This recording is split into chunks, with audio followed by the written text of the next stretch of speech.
Garuda Express, an international courier service.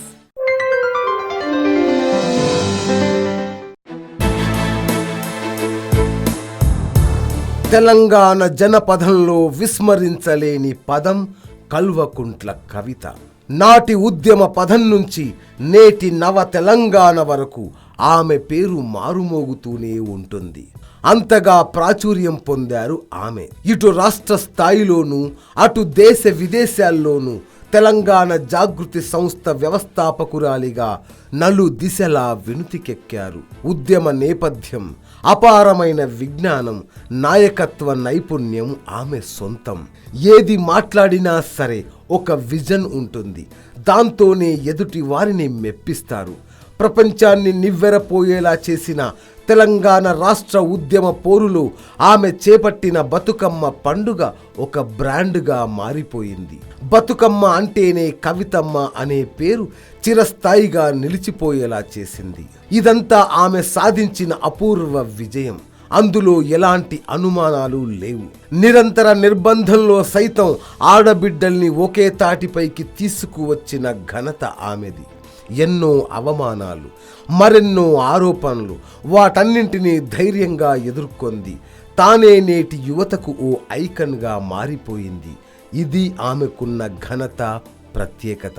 Telangana యాస, భాష, కట్టు, బొట్టు అన్నింటినీ ఆమె జనంలోకి తీసుకెళ్లారు.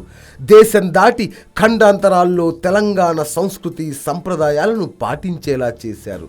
ఇప్పుడు ఎక్కడ చూసినా తెలంగాణ ఆడబిడ్డలు, ముత్తైదువులు బోనం ఎత్తుతున్నారు. ఆటపాటల్లో సేద తీరుతున్నారు. పల్లె లేదు, పట్నం లేదు, ఖండాంతరాలు దాటి మరీ బతుకమ్మ విశ్వవ్యాప్తమైంది.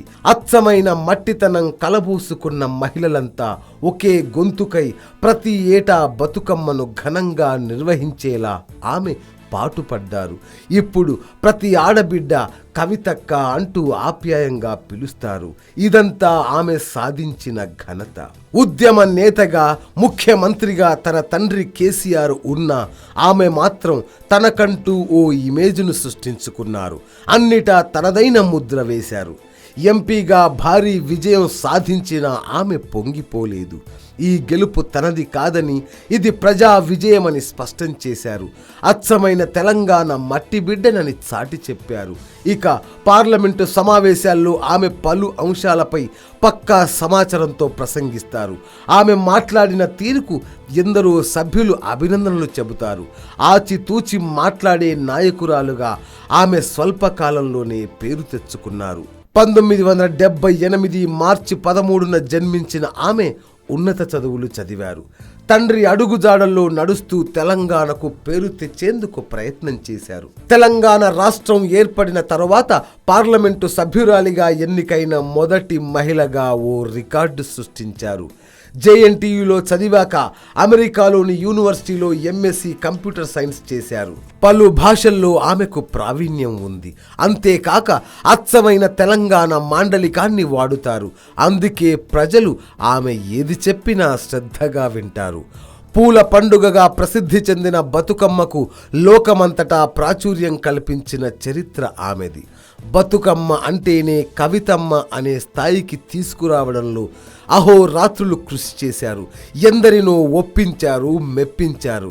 ఇంకొందరు గేలి చేసినా ఆమె వెనక్కి తగ్గలేదు. ఇప్పుడు ప్రాంతాలకు అతీతంగా తెలుగు వారంతా బతుకమ్మలై ఆడుతున్నారు.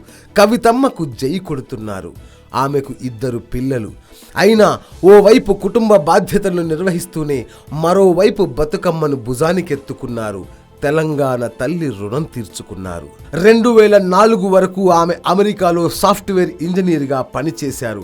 ₹1000 వేతనాన్ని వదులుకున్నారు. తెలంగాణ రాష్ట్ర సాధన కోసం, పుట్టిన నేల విముక్తి కోసం తన జీవితాన్ని అంకితం చేశారు. రాష్ట్రం సిద్ధించేదాకా తెలంగాణ అంతటా విస్తృతంగా పర్యటించారు.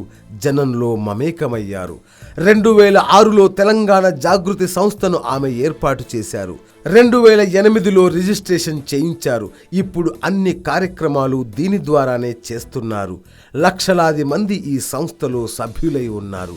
తెలంగాణ ఉనికిని కాపాడుతున్నారు. తెలంగాణ జాగృతి సంస్థ ప్రజలకు ఉపయోగపడేలా ఎన్నో కార్యక్రమాలు రూపొందిస్తోంది. ఇందులో భాగంగా ఇప్పుడు రాష్ట్ర వ్యాప్తంగా స్కిల్ సెంటర్స్ ఏర్పాటు చేశారు. యువతీ యువకులకు ట్రైనింగ్ ఇస్తూ వారి కాళ్ల మీద వారు నిలబడేలా చేస్తున్నారు. వేలాది మంది నిరుద్యోగులకు దీని ద్వారా ఉపాధి లభిస్తోంది. ఓవైపు ప్రజల మధ్య ఉంటూనే బతుకమ్మకు మరింత వన్నె తెచ్చేలా కవితమ్మ పాటుపడుతున్నారు. ఎన్నో లేబర్ యూనియన్లకు ఆమె గౌరవాధ్యక్షురాలిగా ఉన్నారు. కార్మికులకు ఉద్యోగులకు అండగా ఉంటున్నారు. తెలంగాణ పునర్నిర్మాణంలో అన్ని వర్గాల వారిని పాలు పంచుకునేలా ఆమె కృషి చేస్తున్నారు. తనదైన శైలితో దూసుకెళుతున్నారు. దేశం మొత్తం తన వైపు చూసేలా తనను తాను మలుచుకున్నారు.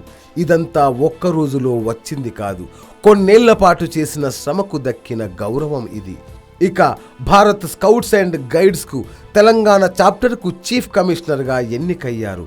ఇది కూడా ఓ చరిత్ర.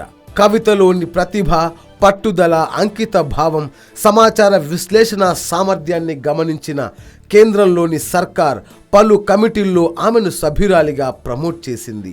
అంచనాల కమిటీ, గ్రామీణాభివృద్ధి, పంచాయతీరాజ్, తాడిత కమిటీల్లో ఆమెను సభ్యురాలిగా నియమించారు.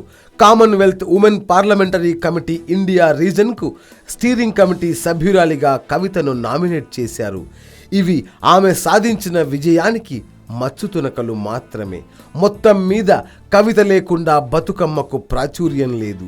ఇది ఆమెకు మాత్రమే సాధ్యం. ఇది ఎవ్వరూ కాదనలేని సత్యం.